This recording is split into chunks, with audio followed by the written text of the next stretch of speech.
right, welcome to Boost the Burn Holiday Edition, and my name is Tara Marple. I'm a whole health nutrition coach and a longevity expert, and I've started this Holiday Edition series based on a program that I've designed and offered as a product, partnered with a trainer to provide 3 days of recipes, shopping lists, and workouts to follow along with from anywhere in the world.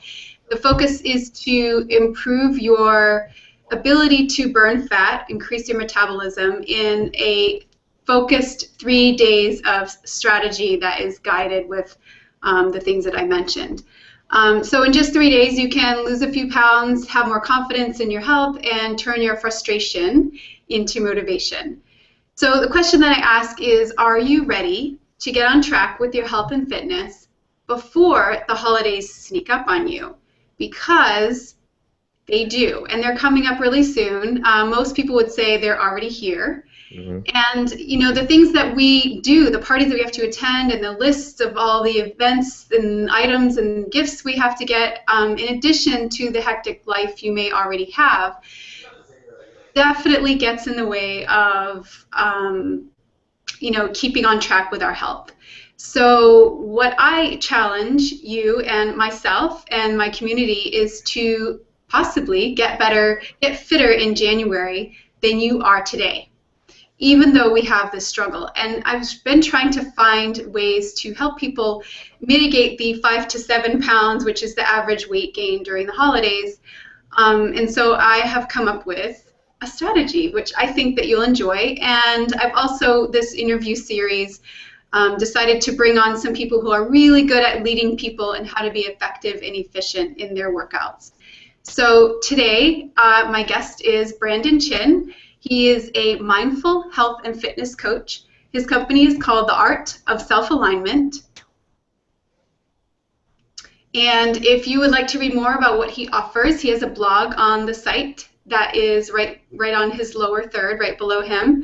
And his personal story is one that proves that he has the level of compassion to connect and develop trust with his clients. He's been through the Equinox Tier 4 Health and Fitness Coach program, and he's been a competitive weightlifter for over 4 years. He's been working with other professionals to gather a wide array of experience and formal training, and he is precision nutrition certified.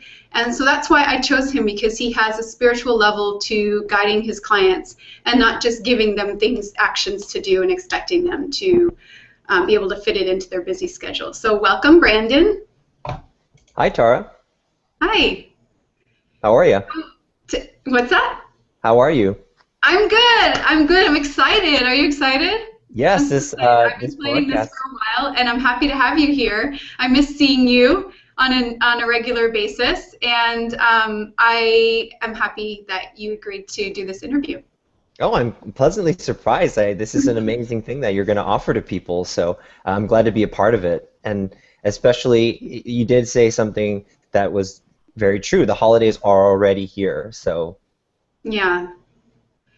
And so that kind of tends to bring up a little bit of insecurity, stress, whatever it is that, you know, based on history of how the holidays have been for people, they kind of come to expect that their health is a little bit sabotaged in January, you know? And so hopefully there is something to keep them going, a little bit of motivation. So I just wanted to ask you how you help your clients stay on track.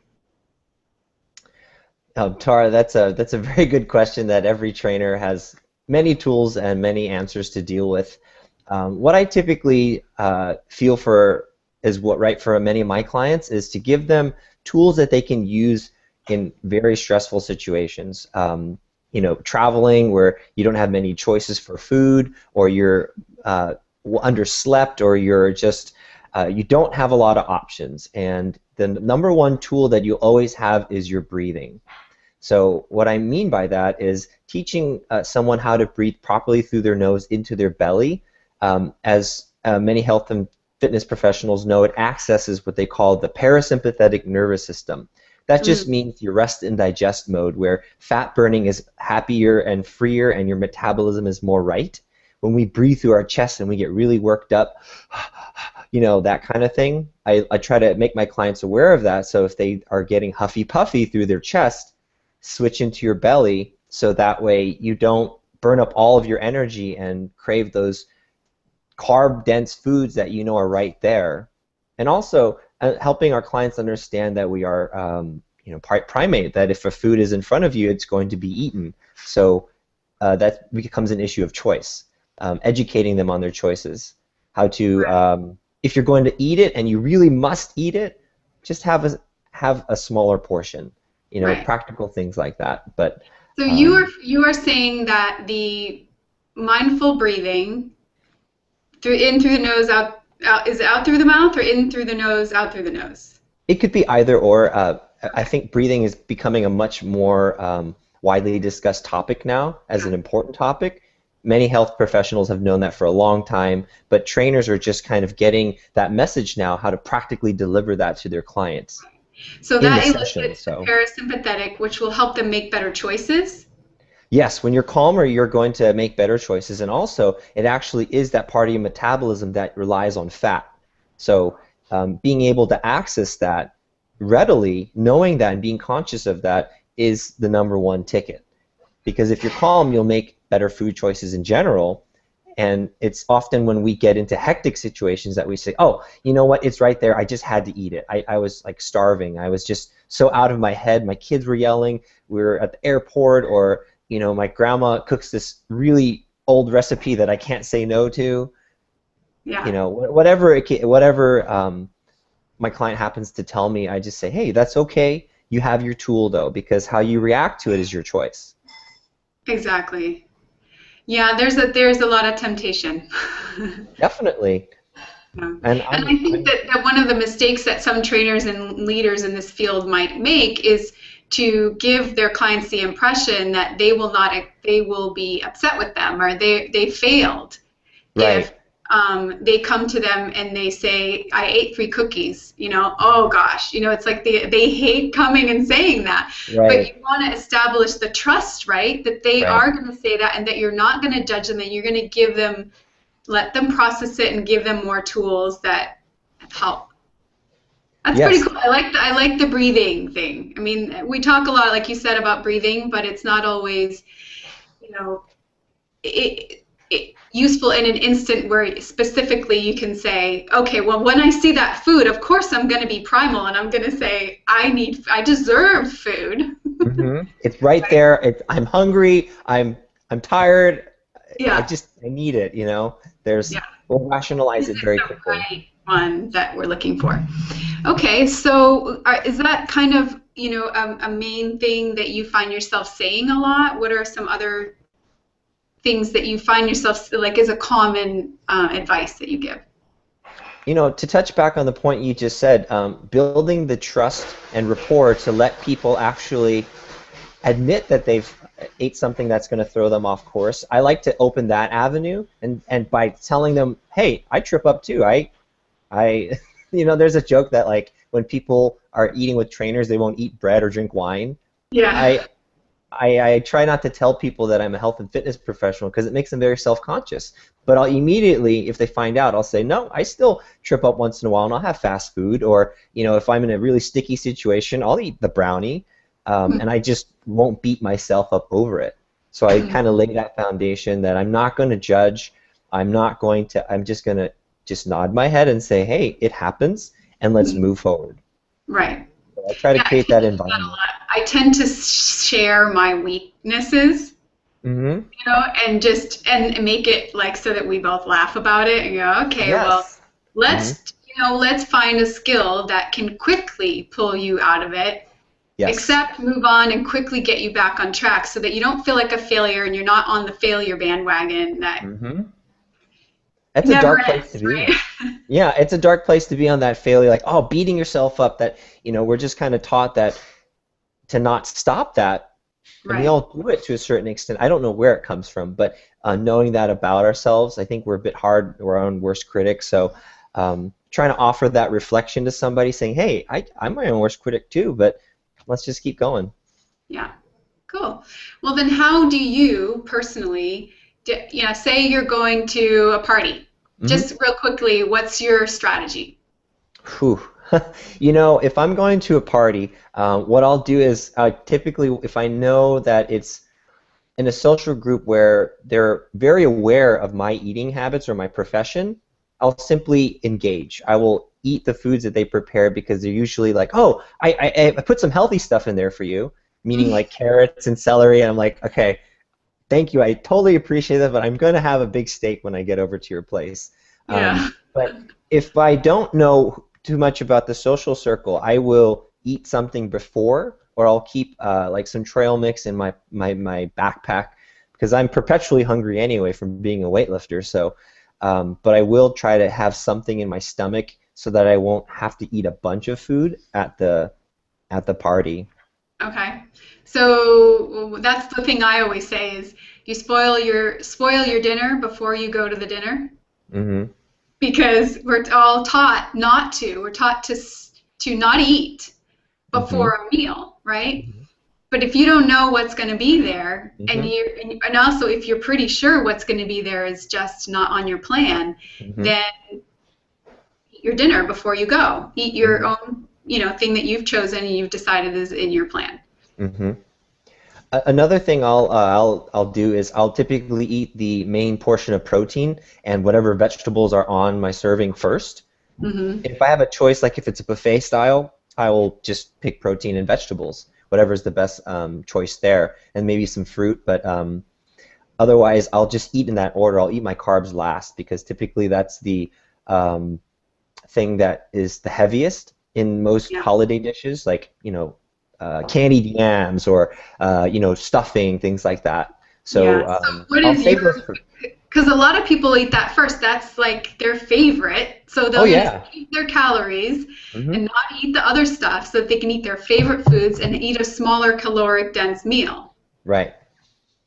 But we're kind of saying that, get your nutrients in first and you'll actually and you're breathing Hmm. Yeah. and be in a better mind frame to just eat small amounts of the favorite foods. Because once you Right. taste it, right? What are you gonna do? You're gonna keep tasting it? Or Hmm. you know what it tastes like, right? Right. So Yeah. it's Yeah. that's what I call the conscious way of eating. It's thinking about it and making sure that you stay on your plan, I guess. Hmm. Um, okay, so how do you have really busy clients, I'm assuming, and that don't always have time to work out for an hour, especially during the holidays. What happens? Do you lose clients over the holidays? Do you get them in for a half hour instead of an hour? What is it that you do? Interesting you said that because I started having some success with actual Skype sessions where I will actually take 30 minutes and watch somebody exercise for 30 minutes. It's a bit different. I hadn't tried that in the past before because I always thought person to person was the best option.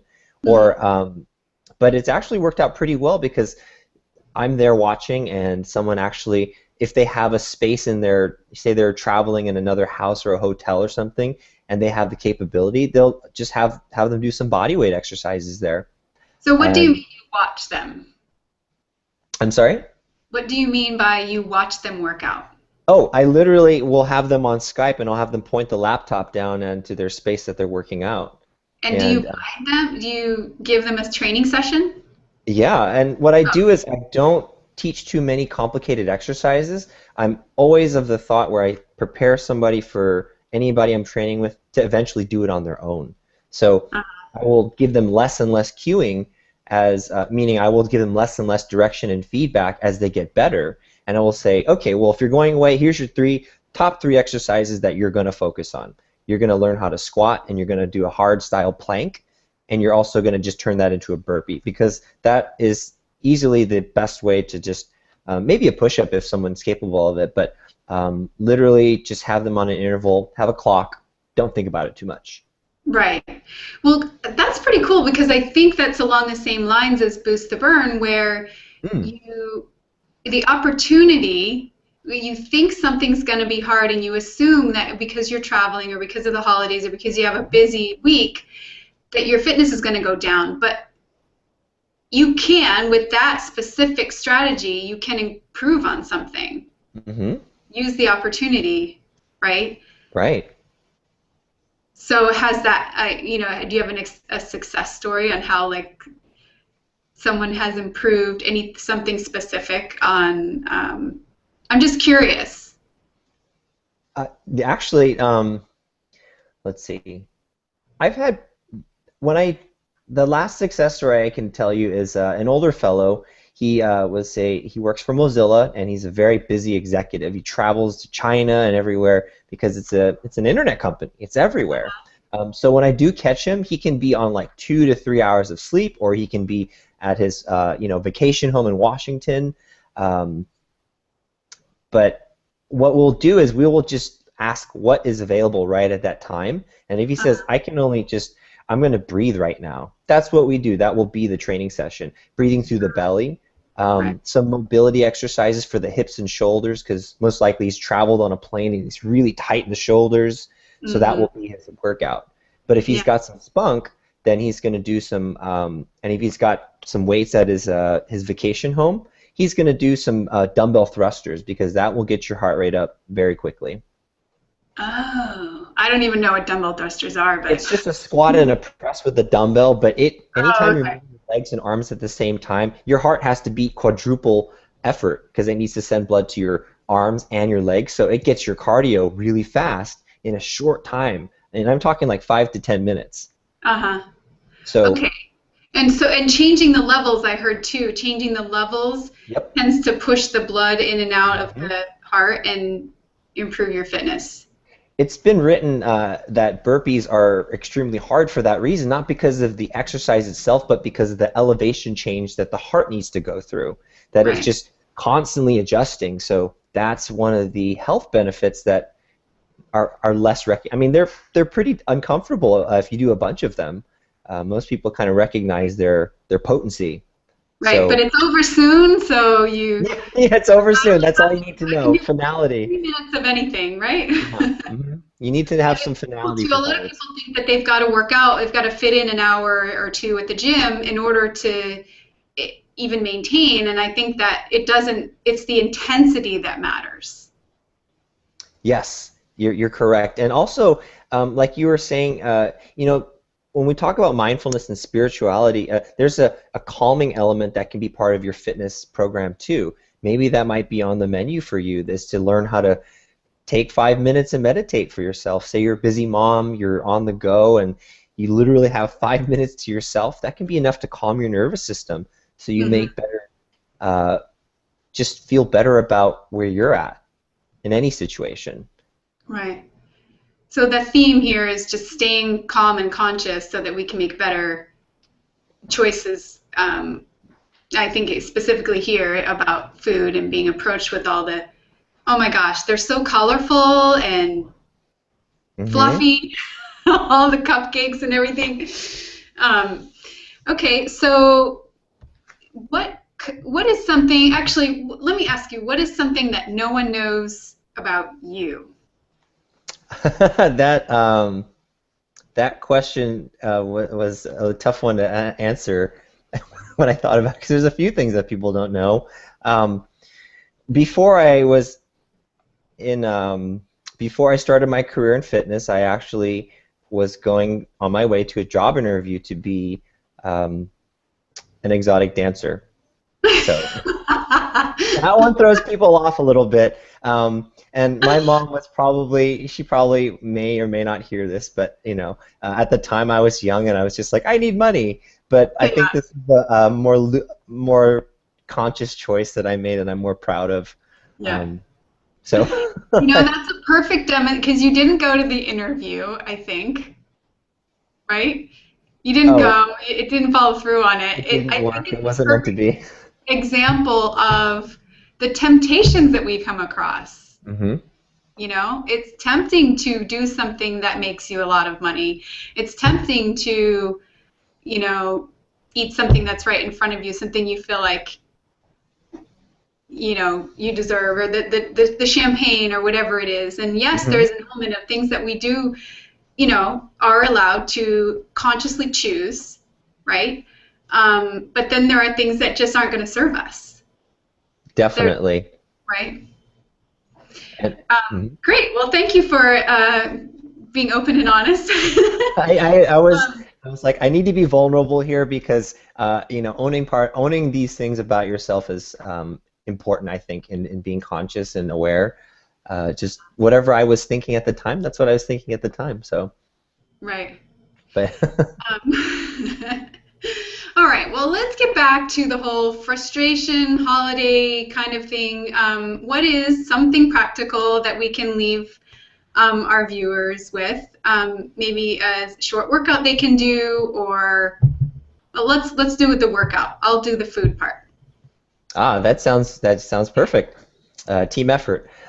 If if possible, just having a clock on your phone set for 30 seconds.